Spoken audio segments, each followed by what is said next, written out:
Aurobindo pharma Polepally ఎస్ఎజెడ్లో ఉన్నది. అక్కడ వాళ్ళు పొల్యూటెడ్ నీళ్లు వదులుతున్నారు. ఆ నీళ్లు వదలొద్దు, వదిలితే ఫ్యాక్టరీని కాలబెడతా అని చెప్పి కూడా ఒక స్టేట్మెంట్ ఇవ్వడం జరిగింది.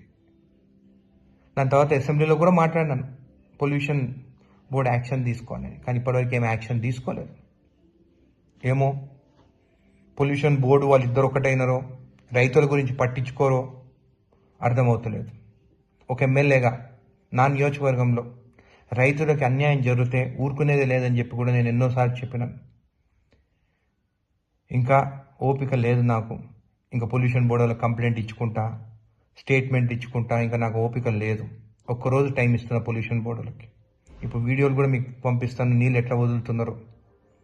యాక్షన్ తీసుకోకుంటే సండే నాడు 11ంటికి నేనే అరబిందో ఫ్యాక్టరీ ముందుకు పోయి ఇంకా ఫ్యాక్టరీని కాలబెడతాను.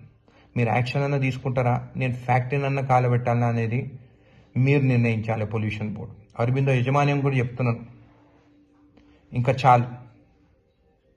1000 కోట్లు సంపాదిస్తున్నారు, లక్షల కోట్లు సంపాదిస్తున్నారు.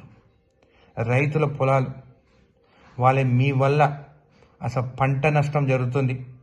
అక్కడ ముద్రెడ్డిపల్లి చెరువులో చేపలు కూడా చచ్చిపోతున్నాయి. ఎన్నిసార్లు చెప్పినా కానీ మీరు పట్టించుకుంటలేరు. మీ డెడ్ లైన్ సండే 11 o'clock. నేను వస్తున్నాను మీ ఫ్యాక్టరీ ముందుకి. మీరు ఈ ఒక్కరోజు లోపల సరిదిద్దుకుంటే మంచిది, లేకుంటే కాలబెట్టేది మాత్రం గ్యారెంటీ.